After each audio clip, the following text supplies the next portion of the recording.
अस्सलाम वालेकुम। मेरा नाम मोहम्मद फैसल माजिद है और मैं असिस्टेंट प्रोफेसर हूँ मोहम्मद अली जिन्ना यूनिवर्सिटी में। आज बेसिकली हमने स्टूडेंट्स की अवेयरनेस के लिए एक सेशन रखा है, वेबिनार रखा है जो बीएस अकाउंटिंग फाइनेंस और बीएस फिनटेक से रिलेटेड है। इसमें हमने बाकायदा इंडस्ट्री एक्सपर्ट्स जैसे हमारे साथ वक़ास साहब मौजूद हैं जो कि डाटा साइंसेस और एआई के लीड ट्रेनर हैं पाकिस्तान के अंदर। उसके अलावा बहुत सारी यूनिवर्सिटीज़ के साथ भी इनका जो है, फॉर एग्जांपल एनआईडी यूनिवर्सिटी के अंदर ये ट्रेन करते हैं स्टूडेंट्स को एआई से रिलेटेड। तो हमने इनको आज बुलाया है, मदऊ किया है कि हमें ज्वाइन करें और कुछ इंडस्ट्री इंसाइट्स बताएं कि इनको किस तरह के बच्चे चाहिए। और हमने जो प्रोग्राम शुरू किया है BS fintech, BS accounting finance, उससे रिलेटेड कुछ यहाँ पे इज़हार करें। Sir please.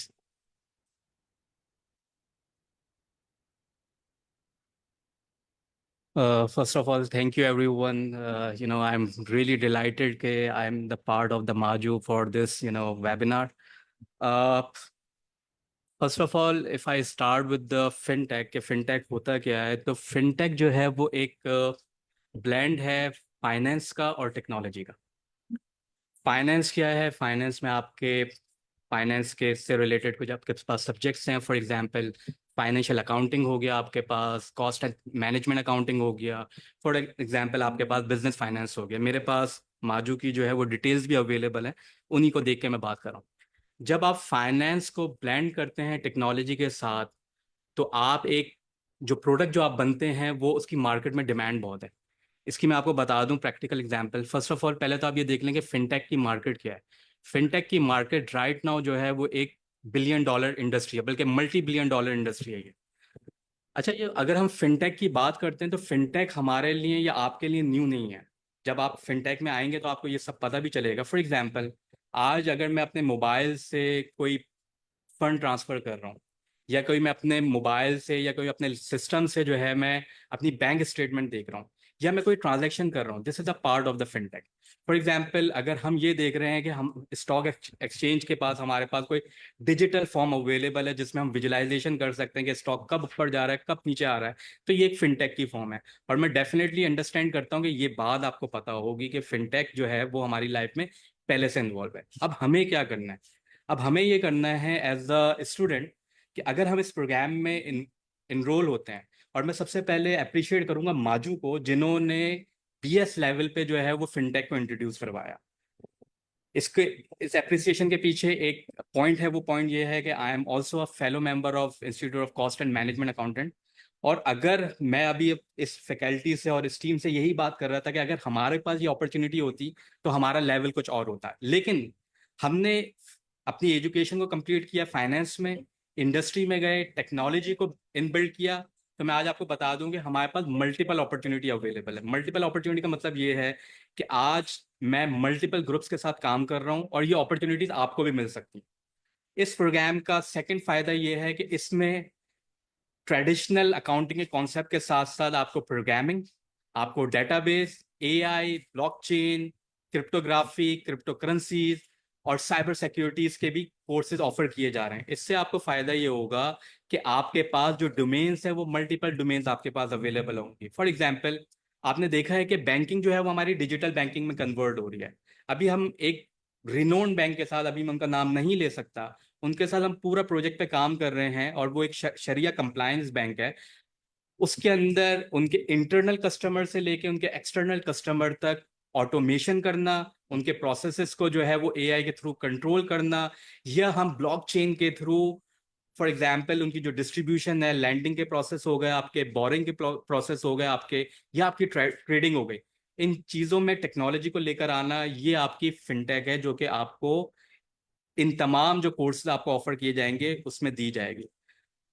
फिर फर्दर मैं देख रहा था इसमें डाटा विजुलाइजेशन का बहुत स्कोप है। तो इन शॉर्ट अगर मैं आपको ये बातें बताऊं तो आप इस फील्ड को लेकर मल्टीपल डोमेन्स में या मल्टीपल फील्ड में आप जाके अपनी अपॉर्चुनिटीज या अपने कैरियर को जो है वो बिल्ड कर सकते हैं। फॉर एग्जांपल, आप फाइनेंस में एआई साइंटिस्ट बन सकते हैं, फाइनेंस में आप ब्लॉकचेन डेवलपर बन सकते हैं, फाइनेंस में आप जाके जो है वो आप आईओटी के थ्रू डाटा को लेकर आ सकते हैं। डाटा विजुलाइजेशन एक बहुत बड़ा स्कोप है जिसको आप फाइनेंस के अंदर जो है वो इनबिल्ड कर सकते हैं। नॉट इन फाइनेंस, बल्कि आप अपनी फाइनेंस की नॉलेज को अपनी पूरी कंपनी की जो डोमेन्स है, फॉर एग्जांपल एचआर हो गया आपका, मार्केटिंग हो गया आपका, और डिफरेंट अकाउंटिंग के डोमेन्स हो गए, वहां पे भी अप्लाई कर सकते हैं। तो इन शॉर्ट, आपको अपनी जो डोमेन है उसके डोमेन से ज्यादा जो है, यानी कि फाइनेंस से निकल कर भी आपको बहुत सारी अपॉर्चुनिटी मिलेंगी। तो मैं अगेन इस चीज पे एम्फेसाइज करूंगा कि अगर ये हमारे टाइम पे हमें ऑफर किया जाता तो मुझसे ज्यादा लकी नहीं होता। तो I consider you guys as a student a very lucky, to have a fintech right now for your bachelor's degree program. Thank you. अच्छा, वो थैंक यू सो मच विकास साहब, you have unlit the potential candidates about the program BSAF। अच्छा, आप अभी go through हुए हमारे programme के साथ, आप देखेंगे लाइक बच्चों जो हमारा जो प्रोग्राम है वो कवर कर रहा है programming for AI, data science, business process re engineering, and then फिर हम लैंग्वेज पे आ रहे हैं, पाइथन फॉर फाइनेंस है, फिर फाइनेंशियल मॉडलिंग है, एडवांस मैथमेटिक्स फॉर फाइनेंस है, फाइनेंशियल मॉडलिंग है। अब ये और फिर क्रिप्टो, फिर इलेक्टिव्स में तो एक बहुत बड़ी रेंज है जो जैसे जैसे टाइम चेंज होता है उसके अकॉर्डिंगली इलेक्टिव भी आपके चेंज होते हैं, मॉडिफिकेशंस होती हैं। जब हमने ये प्रोग्राम्स बनाया था, हमारे माइंड में ये था कि हमने फोरकास्ट किया था कि मार्केट किस तरफ जा रही है। जैसे आपने कहा ना कि financial technology already we have, लेकिन रियलाइजेशन आहिस्ता आहिस्ता बढ़ी है कि असल में अच्छा ये है financial technology. Awareness after Covid के बाद बहुत तेजी से इसकी स्प्रेड आउट हुई। मोहम्मद अली जिन्ना यूनिवर्सिटी ने बहुत हम बैठे, हमने जैसे आप आए हुए हैं, डिफरेंट एक्सपर्ट्स को हमने बुलाया जो फाइनेंस एंड टेक्नोलॉजी का हमने एक कोलैब किया। उसके बाद हमने ये प्रोग्राम बनाया and then we have done the forecasting. और फिर ये कि कौन सा कोर्स ऐसा है that will serve the purpose. अच्छा, फिर not only for a specific point of time but for a long time period. अब ऐसा नहीं है कि आज जो ग्रेजुएट पढ़ रहा है वो कोर्स उस बच्चे को आने वाले 4 से 5 साल के बाद तक भी सर्व करेगा। मार्केट ये नहीं कहेगी कि ये चीज ऑब्सोलीट हो गई है। तो जब हम ये प्लान बना रहे थे उस टाइम पे हमने इन चीजों को भी किया। अब अगर आप देखें तो हमारे पास जो चीजें हमने इनकलकेट की अपने इन प्रोग्राम्स में, आपने आपने अभी अपने कहा 2030 के बाद और चीजें चेंज होंगी, बिल्कुल होंगी। उसमें एसडीजीज भी हैं, आपकी इंफॉर्मेशन टेक्नोलॉजी भी है, आपकी इवन जो आपका उस सब्जेक्ट या कोर्स का कंटेंट है वो भी चेंज होगा क्योंकि मार्केट की रिक्वायरमेंट चेंज हो रही हैं। तो आपने हमारा प्लान ऑफ स्टडी देखा, हमारी आपने सारी चीजें देखी, उसके हिसाब से मैं आपकी एक एक्सपर्ट ओपिनियन चाहूंगी कि आपने कैसा पाया हमारे प्लान ऑफ स्टडीज को। आने वाले भी से जब बच्चा ग्रेजुएट होगा वो कैसे मार्केट को सर्व करेगी। ओके, मैं आपकी इस क्यूरी का आंसर इस तरीके से देता हूँ कि आपने देखा होगा कि मैं इंडस्ट्री के हवाले से बात करूँ तो जब भी कोई भी पोटेंशियल कैंडिडेट इंटरव्यू देने जाता था तो वो अपनी कोर स्टडीज को तो प्रेजेंट करता था, उसके साथ साथ उससे ये कहा जाता था कि आपको सिस्टम लिटरेसी आती है कि नहीं आती, क्या आप एक्सेल पे काम कर सकते हैं कि नहीं कर सकते, क्या आप जो है वो पावर पॉइंट पे काम कर सकते नहीं कर सकते, या कोई और जो हमारे ईआरपी टूल्स हैं वहाँ पे काम कर सकते नहीं कर सकते। तो कुछ साल पहले तक हम लोग डिमांड ये करते थे कि आपको सिस्टम लिटरेसी आनी चाहिए। आपके कोर्स के हवाले से बात करूं तो आजकल का जो एरा है उसमें हमसे पूछा जाता है कि क्या आपको डाटा लिटरेसी आती है कि नहीं आती। और जो आपका प्रोग्राम ऑफर कर रहा है उसमें डाटा लिटरेसी के बहुत सारे कंपोनेंट हैं। तो आने वाले वक्तों में नहीं बल्कि आज से ही अगर मैं बात करूं तो हम सिस्टम लिटरेसी के साथ साथ सेकंड जो सवाल पूछते हैं आपकी कोर स्टडी के साथ साथ, क्या आप डाटा लिटरेसी पे काम कर सकते हैं। डाटा लिटरेसी क्या होती है? डाटा लिटरेसी का मतलब ये है कि अब आपके पास डाटा जो है वो ह्यूज वॉल्यूम में आता है, ह्यूज वेलोसिटी में आता है और रियल टाइम आता है। तो क्या आपके अंदर ये कैपेसिटी है या कैपेबिलिटी है कि आप इन डाटा को डील कर सकते हैं? इसके लिए जो आपके पास डाटा साइंसेज इन्वॉल्व हैं, जो आपके पास एआई इन्वॉल्व है, ये बहुत ज्यादा जो है आपके आने वाले स्टूडेंट को जो है मार्केट के लिए प्रिपेयर करेगी। क्योंकि मैंने आपसे कह दिया कि नेक्स्ट टर्म ये है कि आपकी कोर स्टडी के साथ system literacy plus data literacy के बारे में पूछा जाएगा। अब एक और सवाल भी जो है वो फाइनेंस के स्टूडेंट्स में आता है अक्सर कि अच्छा अगर हमें डाटा लिटरेसी करनी है तो हम कैसे करेंगे, और ऑब्वियसली उसके लिए पाइथन प्रोग्रामिंग आप लोगों ने दी हुई है या डाटा साइंस की प्रोग्रामिंग दी। अच्छा, प्रोग्रामिंग जब भी हम बात करते हैं तो वो थोड़ा सी थ्रेटनिंग सी लगती है कि हम फाइनेंस के होके कैसे प्रोग्रामिंग कर सकते हैं। तो मैं आप सबके लिए बता दूं कि जैसे डाटा लिटरेसी जो है वो हमारे लिए जरूरी हुई है, लैंग्वेज भी हमारे लिए हाई लेवल हो गई है। अब हाई लेवल लैंग्वेज का मतलब ये होता है कि जैसे मैं किसी से इंग्लिश में बात करूं या जैसे आप किसी से इंग्लिश में लिखें। फॉर एग्जाम्पल माजू आज आपको पाइथन ऑफर कर रहा है, अगर आप पाइथन का सिंटेक्स देखें या पाइथन को आप देखें डिटेल में तो आपको ऐसा लगेगा जैसे इंग्लिश लिखी हुई। तो अब आप मुझे बताएं कि क्या आपको डेटा लिटरेसी करने के लिए कंप्यूटर से कम्युनिकेट करना मुश्किल है? नहीं, बिकॉज आज के दौर में हम लो लेवल लैंग्वेजेस को यूज नहीं कर रहे बल्कि हाई लेवल। इसकी एक और एग्जांपल देता हूं। आप लोग चैट जीपीटी यूज करते होंगे, उसके ऊपर आप लोगों ने एक इनपुट देते हैं जिसको हम टेक्निकली प्रॉम्प्ट कहते हैं। उसको हम रिफाइन करते हैं तो उसको हम टेक्निकली प्रॉम्प्ट इंजीनियरिंग कहते हैं। तो लफ्ज तो बड़े टेक्निकल लग रहे हैं, प्रॉम्प्ट एंड प्रॉम्प्ट इंजीनियरिंग, लेकिन जब ये आप प्रॉम्प्ट देते हैं तो कैसा देते हैं? एक प्लेन इंग्लिश देते हैं ना, कोई टेक्निकल इंग्लिश नहीं देते, उससे आपका रिजल्ट आता है। इसी तरीके से अगर कोई ये समझता है कि फाइनेंशियल टेक्नोलॉजी या फिनटेक पढ़ना हमारे लिए मुश्किल हो सकता है बिकॉज हमारा कंप्यूटर साइंस का बैकग्राउंड नहीं है, तो पहले तो मैं आपको ये बात बता दूं कि आज के दौर में जो सिस्टम से आपने कम्युनिकेट करना है इस मैंडेटरी। आप किसी भी फील्ड से आ जाएं, चाहे आप पीछे बैकग्राउंड हो आपका प्री इंजीनियरिंग का, चाहे आपका बैकग्राउंड हो प्री मेडिकल का, आपको कंप्यूटर के साथ कम्युनिकेट करना आना चाहिए। और कंप्यूटर के साथ कम्युनिकेट आज के दौर में सिर्फ प्रोग्रामिंग लैंग्वेज करती है, और वो प्रोग्रामिंग लैंग्वेज इतनी ज्यादा हाई हो गई है कि जैसे आप इंग्लिश में कम्युनिकेट कर रहे हैं। तो ये खौफ तो मैंने आपका खत्म कर दिया कि हम प्रोग्रामिंग नहीं कर सकते, ये प्रोग्रामिंग बहुत ईजी है। और मैं आपको बात बताऊं आप सबको कि मेरा कोई कंप्यूटर साइंस का बैकग्राउंड नहीं है, मेरा खुद फाइनेंस का बैकग्राउंड है। तो हमने भी प्रोग्रामिंग ऐसे ही सीखी है जैसे हम इंग्लिश में बात करते हैं। तो प्रोग्रामिंग करना मुश्किल नहीं है। अब क्योंकि अच्छा, सवाल यह है कि प्रोग्रामिंग क्यों सीखें? प्रोग्रामिंग इस वजह से सीखें कि आपने कंप्यूटर से कम्युनिकेट कैसे करेंगे।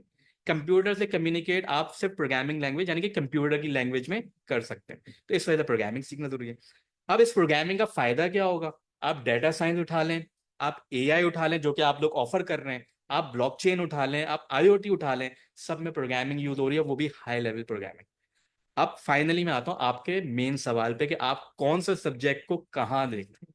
अगर आप बात करें तो जितनी भी आज का जो दौर है इसको हम फोर्थ इंडस्ट्रियल रेवोल्यूशन कहते हैं या फोर्थ आईआर कहते हैं। फोर्थ आईआर का फायदा ये है कि अगर हम पहली टेक्नोलॉजीज में चले जाएं, जैसे हमारा फर्स्ट इंडस्ट्रियल रेवोल्यूशन आया था जब हमने स्टीम इंजन की बात करी थी, and unfortunately first industrial revolution में आज तक हम कुछ नहीं कर सके अनफॉर्चुनेटली। सेकंड इंडस्ट्रियल रेवोल्यूशन आया जहां हमने ऑटोमोबाइल्स की बात करी, लेकिन अनफॉर्चुनेटली आज भी हम कोई एक कार मैन्युफैक्चर नहीं करते, असेंबल तो कर रहे हैं, मैन्युफैक्चर नहीं करते। फिर हमारा थर्ड इंडस्ट्रियल रेवोल्यूशन आया इंफॉर्मेशन टेक्नोलॉजी यानी कि आईटी में। आईटी में हमारी एक्सपोर्ट्स हैं, हम कर रहे हैं, लेकिन हम अगर अपने नेबर्स को देखें तो उनकी एक कंपनी जो है वो हमारी पूरी आईटी एक्सपोर्ट के बराबर एक्सपोर्ट करती है, या हम उससे भी पीछे। ये जो फोर्थ इंडस्ट्रियल रेवोल्यूशन है इट इज स्टिल इमेच्योर, और हम सब एक ही लाइन में खड़े हुए हैं। अगर अब मैं किसी भी कंट्री की बात कर लूँ तो एक तो ये है कि हमें इस इंडस्ट्रियल रेवोल्यूशन को लूज नहीं करना। दूसरी बात यह है कि हमारा सर्वाइवल नहीं है। अभी मैं इन सब कमेटी को यही बात बता रहा था कि मैकेंजी एक वेल नोन यूएस का रिसर्च इंस्टीट्यूट है, आप जाके देखिएगा। उसने एक रिपोर्ट में भी बताया है कि बाय 2030 550 मिलियन जॉब टेक्नोलॉजी जो है वो डिस्प्लेस कर देगा, जबकि वो एक खुशखबरी भी देते हैं, गुड न्यूज भी देते हैं कि 890 मिलियन जॉब्स भी क्रिएट करेगा। तो नाउ एज अ स्टूडेंट या नाउ एज द प्रोफेशनल हमें ये डिसाइड करने कि क्या हमें 550 मिलियंस में होना है या 890 मिलियन में। तो मैंडेटरी है हमारे लिए कि हम अपने फाइनेंस के सब्जेक्ट में और जितने दीगर सब्जेक्ट्स हैं उसमें टेक्नोलॉजी लेकर आए। हम क्या आगे देख रहे हैं? आगे हम ये देख रहे हैं कि एआई तो आपके लिए मस्ट है। एआई इस वजह से मस्ट है कि तमाम चीज़ें जो है वो एआई के थ्रू परफॉर्म होंगी। अगर आप ह्यूमनॉइड रोबोट्स की बात करें, अगर आप अपने चैट्स बॉट्स की बात करें, अगर आप अपने ऑटोमेशन की बात करें, तो सारी चीज़ें एआई के थ्रू होंगी। अच्छा, एआई से थोड़ा पीछे आए तो एआई को डाटा कौन देगा? एक डाटा साइंस देगा। क्योंकि एआई का जो फ्यूल है वो डाटा है, और डाटा प्रोवाइड करता है एक डाटा साइंटिस्ट। तो डाटा साइंस आप लोगों ने ऑफर किया हुआ है। अच्छा, अब ये डाटा साइंस को रियल डाटा कौन देगा? ये रियल डाटा जो मिलता है आपको वो आईओटी डिवाइसेस से मिल रहा होता है, या जो आपके वेबसाइट पर डाटा होता है वहां से आ रहा होता है। इसके लिए आपको आईओटी की टेक्नोलॉजी सीखनी पड़ेगी। अच्छा, अगर मैं बैंक्स के साथ इन्वॉल्व हो जाऊं तो मुझे ब्लॉकचेन की टेक्नोलॉजी आनी चाहिए, क्योंकि ब्लॉकचेन जो है वो मुझे डीफाई का एक ऑप्शन देता है। अगर आपने देखा हो तो आपने डिसेंट्रलाइज फाइनेंस की बात करी होगी, जहां पे आप फिर मिडल मैन को रिमूव करके लेंडिंग का प्रोसेस हो गया, आपका बोरिंग का प्रोसेस हो गया, ट्रेडिंग का तो कहने का मतलब ये है कि जो कोर्सेज भी आपने किए, मैं उसमें से किसी को ये नहीं कह सकता कि किसी को भी हम रिमूव कर दें तो हम आगे मूव कर जाएंगे। ये तमाम इक्वली इतने इंपॉर्टेंट है और इतने ज़्यादा इंटरलिंक्ड हैं कि मैं ये समझता हूँ कि इन सबको जो आप लोग ऑफर कर रहे हैं ये हम सबको आना चाहिए, और इसी में ही हमारी जो है वो survival. That's the answer for your Thank you so Sorry much. मैंने बहुत डीप दिया नहीं, डिटेल thank के you so साथ, much. लेकिन ये बहुत It is इंपॉर्टेंट है. needed. असल में हम एकेडमिशियंस तो कहते रहते हैं हमें इंडस्ट्री की ओपिनियन भी चाहिए. हमारा असल में ये भी होता है कि हम टाइम टू टाइम पूरा हमारी इंडस्ट्रियल कमेटी है जिसको हम बुलाते हैं. जब हम ये सारे प्लान्स बना रहे होते हैं हम उनका भी व्यू पॉइंट लेते हैं कि how market is going to treat our graduates when they are going to pass out. तो वो हम उन चीज़ों को भी मद्देनजर रखते हैं. क्या एडवांसमेंट आ रही हैं, कैसे मार्केट डायनामिक्स चेंज हो रहे हैं, उसके accordingly how we have to change our programmes, how we have to change our courses. ये सारी वर्किंग आप लोगों के साथ चल रही होती है क्योंकि in the end of the day these are the student, they are going to become entrepreneurs और they are going to the services sector. तो इसके लिए उनकी तैयारी बहुत जरूरी है और वो हमारी रिस्पॉन्सिबिलिटी है. इसमें फैसल माजिद साहब हमारे साथ हैं, डॉक्टर आजम साहब हमारे साथ हैं, इब्राहिम शमसी साहब हमारे साथ हैं, डॉक्टर आजम साहब हेड ऑफ द डिपार्टमेंट हैं. सर अगर आप कुछ कहना चाहेंगे इसके बारे में तो प्लीज लाइक कीजिए. Thank you, Dr. Sabha.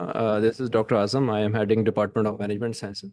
और मैनेजमेंट साइंसेज में ही हमारा जो जिस प्रोग्राम की बात कर रहे हैं बीएस फिनटेक की बात हो रही है, तो वकास साहब ने बहुत ही उसको डिटेल एलेबरेट किया है उसमें उसकी इम्पोर्टेंस को जो है. लेकिन इसको फर्दर मैं और थोड़ा ऐड करूं तो अगर आप स्टेट बैंक का डेटा भी देखें तो जो डिजिटल ट्रांजैक्शन का डेटा जो है ऑलमोस्ट 83% जो है वो डिजिटल ट्रांजैक्शन है और जस्ट 17% जो है ओवर द काउंटर जो है वो ट्रांजैक्शन है. तो इससे पता चल रहा है कि मार्केट ट्रेंड किस तरफ जा रहा है. मार्केट ट्रेंड जो है वो फाइनेंशियल सर्विसेज में जो है टेक्नोलॉजी की इंटीग्रेशन जो है वो बहुत ज़्यादा ज़रूरी है, जिसको ये बीएस फिनटेक प्रोग्राम जो है बाजू ऑफर कर रहा है उसको मीट कर रहा है. और दूसरा वकास साहब ने ये भी कहा है कि जैसे कंप्यूटर साइंस से रिलेटेड है तो उन स्टूडेंट्स के लिए बहुत अपॉर्चुनिटी है कि लेट्स से कि अगर कंप्यूटर साइंस में वो एडमिशन नहीं उनका होता है या एडमिशन वट एवर रीज़न वो उसमें नहीं जा पाते तो बीएस फिनटेक में भी आते हैं.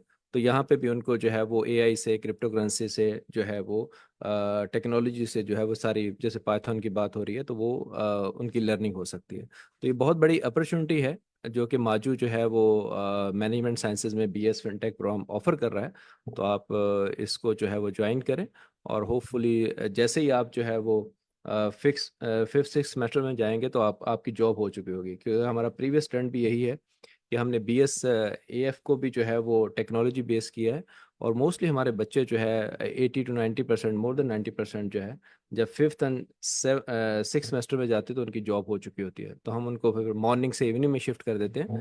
तो फ्यूचर में जो है इसकी बहुत ज़्यादा डिमांड है. तो मैं तो इसमें ये कहूँगा कि स्टूडेंट के लिए बहुत बड़ी अपॉर्चुनिटी है जो माजू प्रोवाइड कर रहा है. Thank you. थैंक यू आजम साहब. आपने कहा आपका जो एक पॉइंट है जो बहुत समझने की जरूरत है हम सबको, आपने बड़ा अच्छा एलैबोरेट किया कि आजकल की दुनिया सिर्फ ये नहीं है कि आपको कंप्यूटिंग ही करनी है. अब बाइफरकेशंस हो चुकी हैं. लाइक फाइनेंस है, उसके अंदर फ्लेवर है आपका आईटी का भी, डाटा साइंस का भी, एआई का भी. अब जो फ्यूचर की आने वाली फील्ड्स हैं उसमें इनकलकेट होगी टेक्नोलॉजी, उसके अंदर इनकलकेट होगी सस्टेनेबल डेवलपमेंट गोल्स, उसके अंदर इनकलकेट होगी उस कोर्स का डायनामिक्स. तो अब हम सेग्रीगेट नहीं कर सकते हैं इसमें, उनको हमें बीच में शामिल करना है. And this is what we have done in our programs in BSAF and BS fintech. एक चीज जो मैं आप लोगों को ऐड ऑन करना चाहूंगी अपने प्रोग्राम्स के हिसाब से कि हमने हमारे जितने भी प्रोग्राम्स हैं अंडर ग्रेड के और ग्रेड के, स्पेशली जो हमारा अंडर ग्रेड के प्रोग्राम्स है उनके लिए हम लोगों ने उनके कोर्सेज के अंदर हमने सैप की सर्टिफिकेशन को इनकलकेट किया है. और इसके अलावा और बहुत सारी सर्टिफिकेट्स हैं कि मींस के हमारे कोर्सेज इस तरह बने हुए हैं कि in the end of the day the student just need to sit in that exam, that certain certification exam, और उसके बाद जो है वो उसको कोई और तैयारी करने की जरूरत नहीं है. इटसेल्फ हमारा कोर्सेज ऐसे सर्व कर रहे हैं.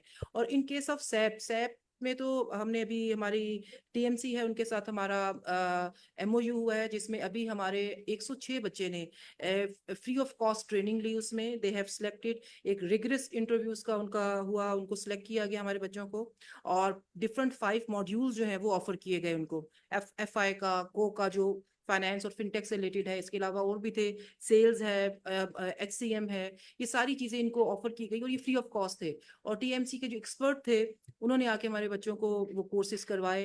अब वही बच्चे हमारे जो है वो टीएमसी ने सिलेक्ट किए और they are like now right now they working as a MTOs in TMC, और उनकी सेफ सर्टिफिकेशन भी, and they are just in 6th 7th and 8th semester students. Even most of them don't have the degree at that time, और still they are serving as a MTOs, क्योंकि अब SAP की जो trainings हैं वो need of the our है। इसमें आपको नेशनल इंटरनेशनल कंसल्टेंसी की जो जरूरियात है वो पूरी कर रही है मार्केट को भी जरूरत है ऐसे लोगों की। तो हम ऐसी सर्टिफिकेशंस को अपने प्रोग्राम्स के अंदर लेके आ रहे हैं। Mark my words, the changings we have made, we are the pioneers in Pakistan. मैं बड़ा प्राउडली की बात कहूंगी कि हमने जो चेंजेस अपनी प्लान ऑफ स्टडीज के अंदर किए हैं, जो कोर्सेज हमने बीच में शामिल किए हैं और उस कंटेंट के लिए जो हमने अपनी फैकल्टी को ट्रेन किया है, very few universities in Pakistan right now doing it. और आने वाला time, I am telling you, जो बच्चा यहाँ पे आएगा हमारे साथ, जब वो 4 साल के बाद यहाँ से पास आउट होके जाएगा, तो देखिए मार्केट उसको कितने अच्छे वे में ट्रीट करेगी। और उसके पास ऑफर्स बहुत होंगी, और वो ही she will be the picky one इंशाल्लाह। क्योंकि राइट नाउ जो हमारी मार्केट है वहां पर जॉब्स बहुत सारी हैं, पर right person at the right time नहीं मिल रहा है। ये this is what we are facing right now. और हम इसी चीज को खत्म करना चाह रहे हैं कि जो मार्केट की रिक्वायरमेंट्स जो है उसके अकॉर्डिंगली, और अगर आपने फ्यूचर में प्रॉस्पर्स करना है उसके लिए हमें ऐसे ग्रेजुएट्स तैयार करने पड़ेंगे। विद दैट, मैं हमारे जो प्रोग्राम कोऑर्डिनेटर हैं फैसल माजिद साहब, जिस प्रोग्राम को देख रहे हैं आप, जो यहाँ पे बच्चे आएंगे उनके साथ time to time Faisal Majid sahab की काफी मुलाकात होती है। तो मैं चाहूंगी कि आप कुछ गाइड करें बच्चों। करियर के हिसाब से बहुत बात हो गई। एक थोड़ी सी और इसमें हम अपने प्रोग्राम के लिहाज से बताते हैं एकेडमिकली कि जो हमारे बीएस अकाउंटिंग फाइनेंस के स्टूडेंट्स हैं, डॉक्टर साहब ने बताया एम्प्लॉयबिलिटी या 90% से ज़्यादा हमारे बच्चे जो है वो 7th सेमेस्टर में ही एम्प्लॉय हो जाते हैं। एक और गुड न्यूज़ इन बच्चों के लिए ये होती है कि यहाँ पे जो हमारे बीएस अकाउंटिंग फाइनेंस ग्रेजुएट्स होते हैं उनको मुख्तलिफ जो प्रोफेशनल बॉडीज़ हैं वो एग्जामेशन देती हैं कोर्सेज़ के अंदर। लाइक ACCA, उसमें हमारे 8 कोर्सेज़ जो है बच्चों के एग्जाम्प्ट हो जाते हैं। ICAP में 9 कोर्सेज, इसी तरीके से जो ICMAP है इसके अंदर भी 9 कोर्सेज जो है वो एग्जाम्प्ट हो जाते हैं। यानी कि बच्चे को सिर्फ आगे जो है प्रोफेशनल लेवल के पेपर्स देने होते हैं और वो प्रोफेशनल सर्टिफिकेशंस भी जो है वो हासिल कर लेता है। और पीछे उसकी जो है वो फाउंडेशन पहले से बन गई होगी थी, तो आगे उसको ज़्यादा मेहनत नहीं करना पड़ती। तो बस मैं यहीं पे इसको वाइंड अप करूँगा। बाकी बहुत ज़्यादा वकास साहब ने डिटेल में बात की, आदम साहब ने, मिस आपने खुद। बहुत शुक्रिया मैम। अगेन मैं, जो हमारा पूरा पैनल है, वकास साहब, आजम साहब और फैसल माजिद साहब, doctor Ibrahim Shamsi sahab, Irfan sahab, I am very grateful to all of you that today you have joined us. Hopefully ये जो हमने आज बातचीत की है, बच्चों को अवेयरनेस सेशन है एक किस्म का, ये उनकी बहुत सारी चीज़ें क्लियर हुई होंगी। In case of any queries आप हमें क्वेश्चन कर सकते हैं, आप हमें रीच आउट कर सकते हैं, इन पर्सन भी, थ्रू हमारी वेबसाइट के थ्रू भी, हमारे सोशल मीडिया ग्रुप्स के थ्रू भी आप हमें रीच आउट कर सकते हैं। तो आइए ज्वाइन कीजिए और एक सक्सेसफुल पाथवे को चूज कीजिए। Thank you so much. जी, जॉब के सिलसिले, बिल्कुल बिल्कुल। अच्छा, अक्सर बस थोड़ा सा लिमिटेड, ताकि हमारे जो पोटेंशियल स्टूडेंट्स हैं उनको अंदाज़ा हो इस टेक्नोलॉजी का।